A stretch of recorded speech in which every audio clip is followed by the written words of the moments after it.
여러분, 사람을 미워하면 돼요, 안 돼요? 예수님은 사람을 미워하셨나요? 안 하셨나요? 네. 오늘 말씀에 보면 예수님께서 서기관들과 바리새인들이 있는 것을 보면서 7번이나 화 있을진저 외식하는 서기관들과 바리새인들이요, 7번이나 말씀을 하세요. 그리고 마지막에 가서는 33절에 보면은 뱀들아, 독사의 새끼들아, 너희가 어떻게 지옥의 판결을 피하겠느냐. 아주 무서운 말씀을 하시죠. 예수님 곁에 늘 따라다니는 사람들이 많이 있다고 말씀드렸죠. 제자들이 있고 무리가 있고 또 서기관, 바리새인, 율법학자, 대제사장 등등 그런 또 반대하는 사람들이 있고 끈질기게 예수님을 따라다니죠. 근데 예수님은 그들의 겉모습을 보는 것이 아니고 그들의 속 사람을 보시고 화가 있을 것이다. 이 외식하는 자들아, 무섭게 질책하시는 모습을 보게 됩니다. 자, 그런데 예수님께서 말씀하시는 이 서기관들아, 바리새인들아, 이 사람들은 당시 사람들에게는 존경받는 사람들이에요. 우러러 보게 되고 존경을 받는 사람들입니다. 왜냐하면 율법 그대로 지키려고 애를 쓰는 사람들이기 때문에 그래요. 성경대로 살려고 애를 쓴다는 거예요. 잘하는 거예요? 못하는 거예요? 잘하는 거죠. 성경 말씀대로 살려고 해요. 그래서 일주일에 2번씩 금식을 하고 또 이게 하루에 또 3번씩 또 열심히 기도를 하고 또 구제하는 것도 열심히 하고, 사람들이 보기에 정말 신앙을 모범적으로 하는 사람들이에요. 그런데 예수님께서는 그들을 무섭게 질책을 하고 계십니다. 그럼 그 이유가 뭔가? 사람들은 존경하는데 예수님은 이 사람들을 야단치시는 이유가 뭔가? 하나님의 말씀 율법에 대해서는 열심히 공부하고 율법을 외우고 율법 학교를 다니고 그러면서 율법에 대해서는 통달을 한 사람들이에요. 그럼에도 불구하고 그 말씀을 지키는 그 행위에 대해서는 겉으로만 지키는 것처럼 보인다는 거죠. 사람들에게 보이려고만. 그 마음속에서는 정말 하나님을 사랑하는 마음은 없고 사람들에게만 보이려고 하는 그 모습을 예수님은 보고 계시는 거죠. 그래서 이 사람들은 잔치가 있으면 늘 상석에 앉기를 좋아한다. 또 사람들에게 잘 보이려고 겉만 꾸미는 사람들이다. 말만 하고 자기는 손가락 하나도 행하지 않는 사람들이다. 또 천국 문을 딱 가로막고 있어서 자기들도 안 들어가고 천국을 들어가려고 하는 사람도 가로막아버리는 사람들이다.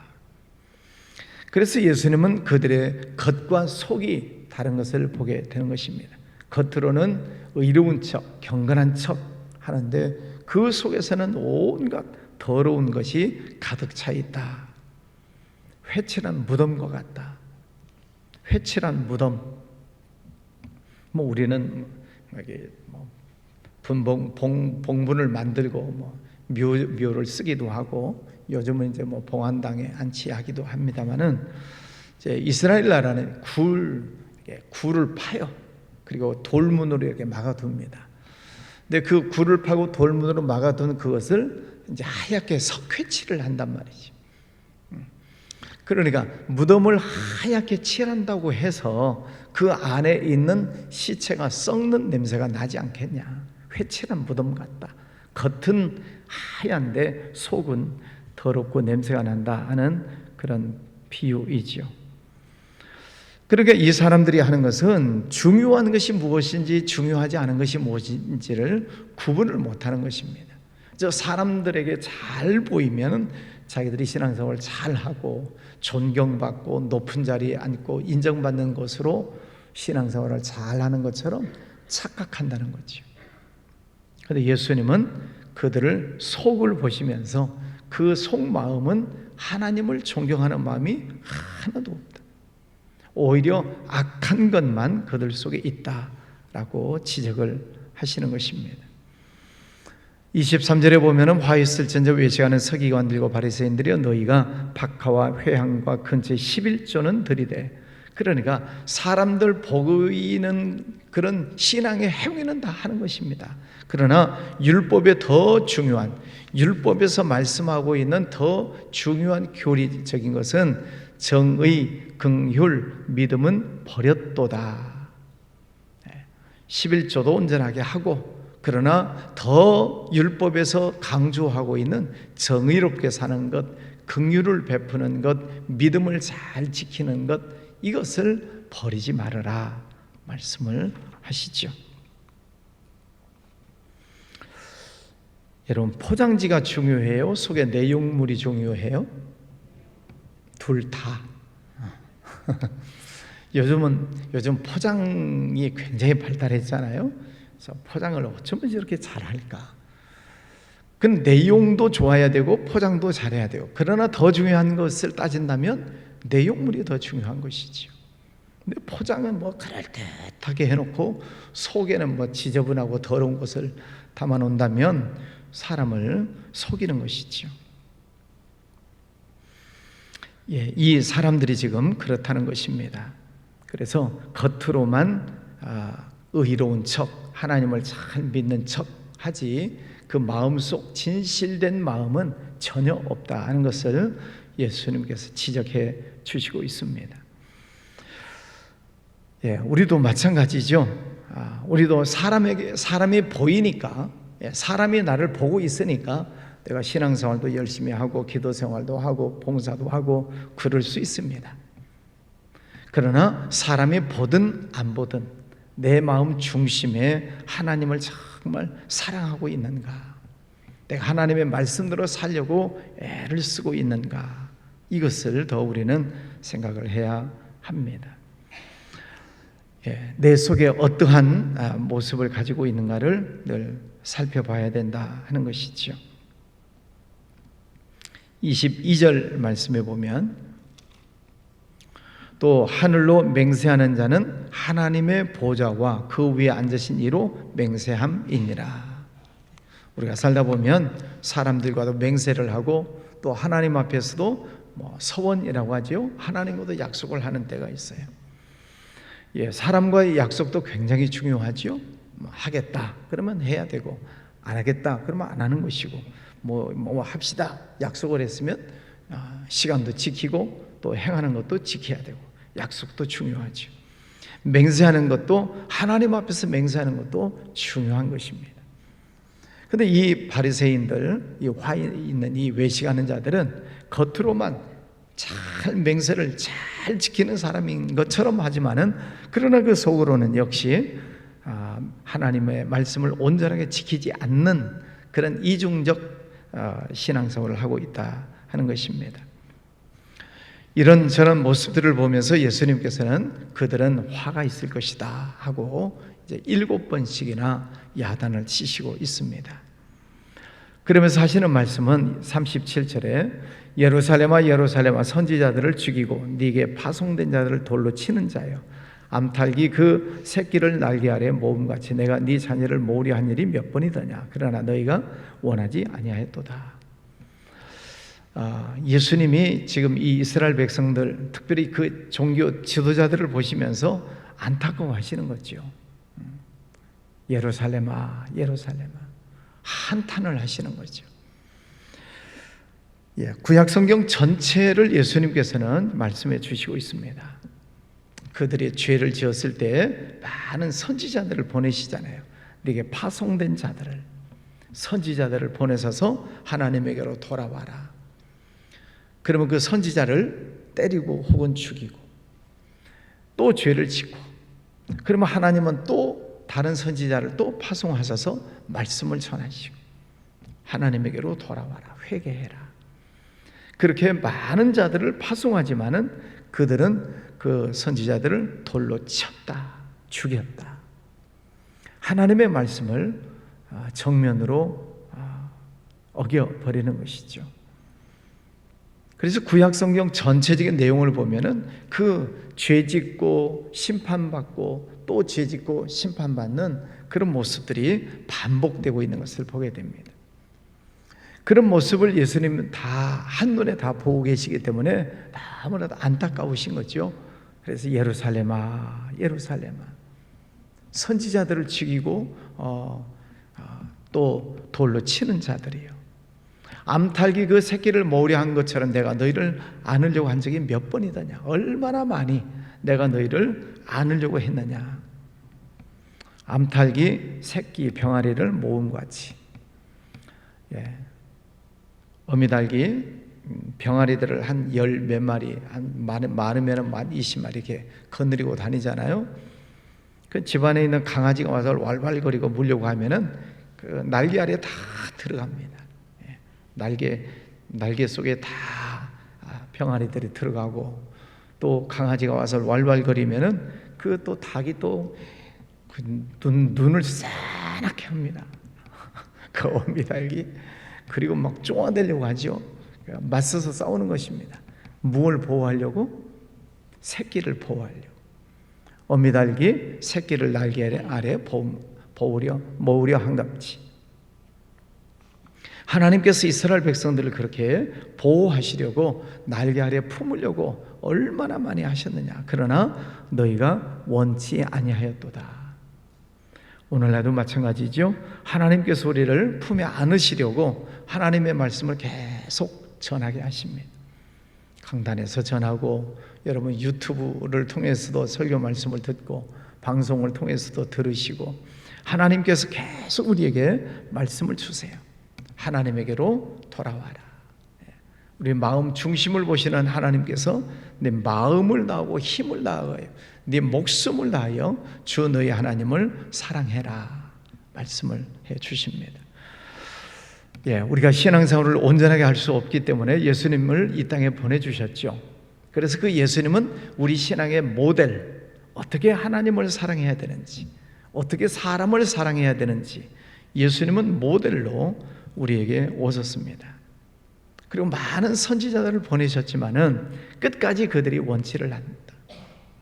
오히려 예수님마저도, 하나님의 아들로 이 땅에 오신 그 메시아 예수님마저도 십자가에 못 박아 죽이는 그런 엄청난 우를 범하고 있는 것이죠. 그래 하나님께서 그들을 품에 안으시려고 계속 선지자를 보내심에도 불구하고 그들이 원치 않았다. 구약성경 말라기 선지자를 마지막으로 세례 요한, 마태복음에 세례 요한이 등장하기까지 몇 년 기간이 있다고 그랬죠? 400년. 그 400년 동안 하나님께서 선지자를 안 보내세요. 그래서 구약과 신약 중간시대 400년, 그 400년 동안은 하나님의 말씀이 선포되지 않습니다. 무서운 시대지요. 그래서 그 시대에 바벨론, 또 뭐 바사, 페르시아, 또 뭐 헬라 제국, 로마 제국, 이런 제국들에 의해서 400년 동안 이스라엘 백성들이 엄청난 고통을 당합니다. 그리고 나서 다시 세례 요한, 그리고 예수님을 보내셔서 회개하라, 천국이 가까이 왔느니라, 회개해라. 그리고 예수님이 계속 다시 천국 복음을 전하시잖아요. 하나님은 우리를 사랑하십니다. 회개하라. 그러면 하나님 나라가 가까이 왔다. 그런데 그 예수님마저도 죽이고 맙니다. 십자가에. 자, 구약시대 때는 몇 년 동안 공백이 있었다고요? 400년. 예수님을 죽이고 난 다음에는 몇 년 동안 있어요? 2000년 동안. 이스라엘 백성들이 하나님 앞에 버림받죠. 2000년 동안. 1948년 해방될 때까지. 얼마나 비참한 그런 민족이 되어버립니까? 하나님의 말씀을 어겼을 때, 하나님께서 보내시는 그런 선지자를 죽일 때 하나님께서 그 민족을 무섭게 심판을 하십니다. 하나님께서 얼마나 많이 그들을 품에 안으려고 하셨는가 말씀해 주시죠.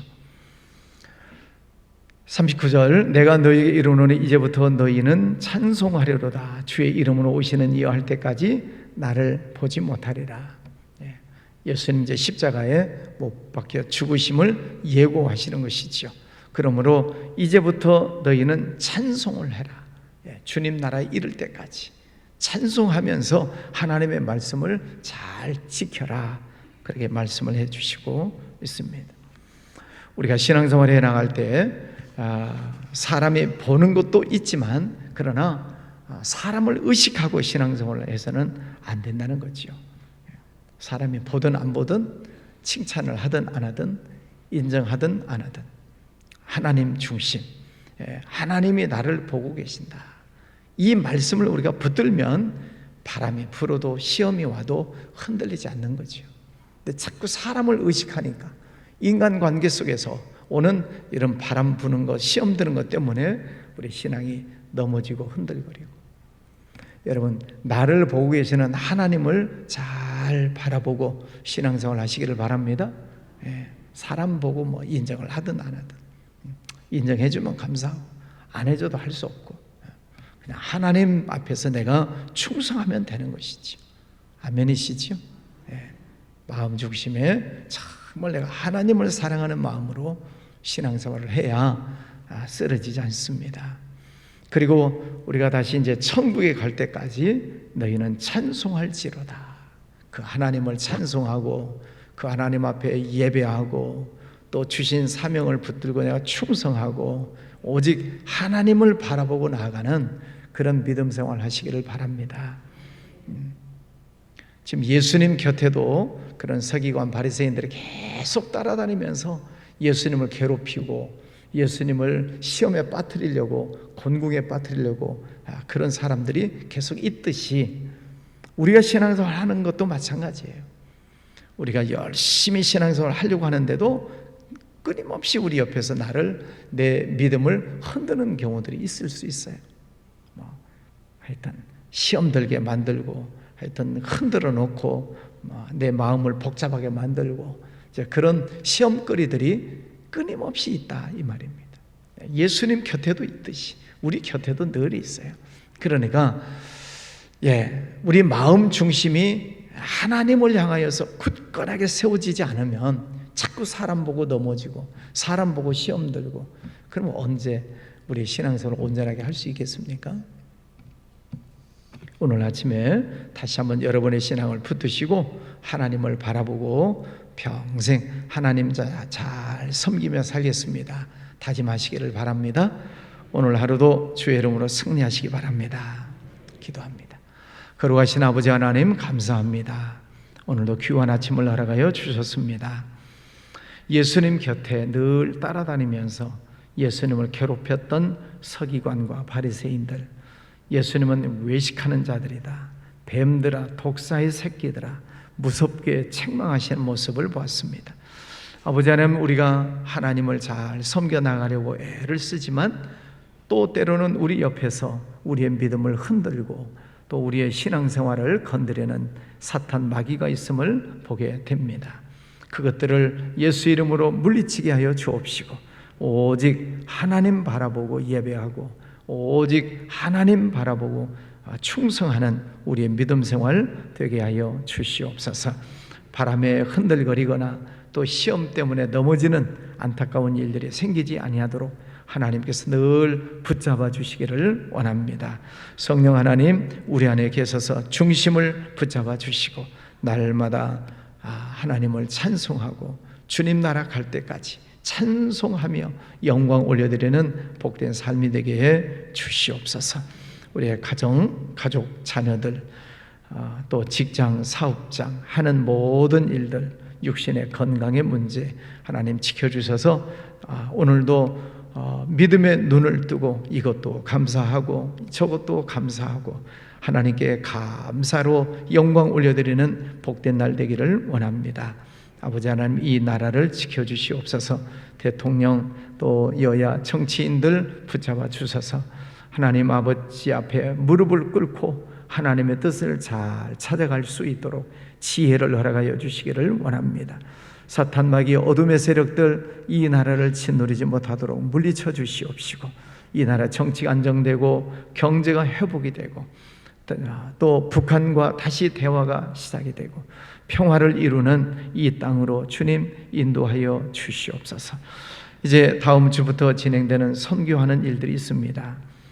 선교하는 모든 일들, 또 중고등부 수련회, 또 아이들 성경학교 여러 행사들이 시작이 됩니다. 하나님, 시간마다 은혜 주시고 축복하여 주셔서 아이들 아프거나 다치지 않도록 보호하여 주셔서 올 여름도 하나님 안에서 풍성한 은혜를 나누는 귀한 모든 일들 되게 하여 주시옵소서. 예수님 이름으로 기도하였습니다. 아멘.